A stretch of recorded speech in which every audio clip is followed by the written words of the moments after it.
السلام عليكم ورحمة الله تعالى وبركاته. لما نقياتي وين سلامي عشان كان حكو سابسين هاي سؤال أنا سوقتي أرضي كمينا كاسو دالبادي كومنتيغا markii youtube-ka ka bixiyo reply waa iga diidaya macnaha inuu qofkii u soo qoray commentiga in uu uga jawaabo ayuu ka diiday marka ciladaas waxa looga saari karaa inaad google-gaaga plus ku xirtid kadibna aad google-gaaga plus gashid ama meeshaas ka maamushid aan ku tuso daawasho wanaagsan.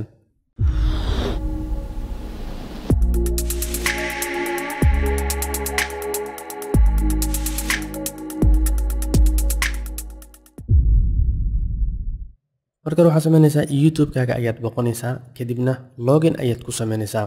kadib marka login ku soo youtube-kaaga si toos ah waxaad u boqonaysaa google plus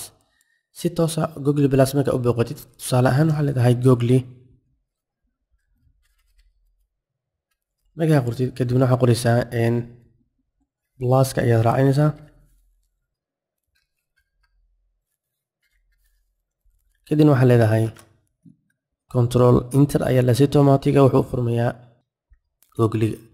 kadibna setting-ka ayaad ku dhufanaysaa kadibna waxaad tagaysaa meesha ku qoran tahay who can comment on your public post meeshaas wax kale ayaa kugu qoran waxa laga baahan inaad ka bedeshid waxa laga yaabaa sida kugu qoran tahay ama noocyadan kale waxa laga baahan inaad ka dhigtid everyone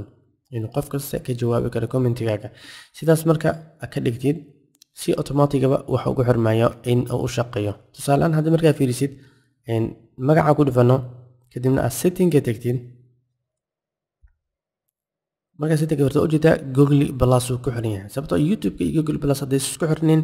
commentigaaga iyo lagaaga waxyaabo badan ayaa ka qaldamaya marka haddii aad ku dhufatay si automatic wuxuu ku geenayaa asigana google plus-ka iyo ku geenayaa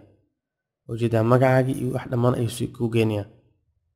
isla markiiba ujeeda wixii magacii ku soo bixin saas ayaa ugu jeeda google plus-ka marka akoonka si toos u boqotid googleplus.com boqotidna sidan ayaa ugu bedelaysaa waa intaas oo kaliya insha Allah bidna karima ciladan way ka bixi doontaa waa sahlan tahay sidaas ayaa ugu saari kartaa. Assalaamu calaykum waraxmatullaahi tacaala wabarakaatuh wa jazaakumullahu khayran.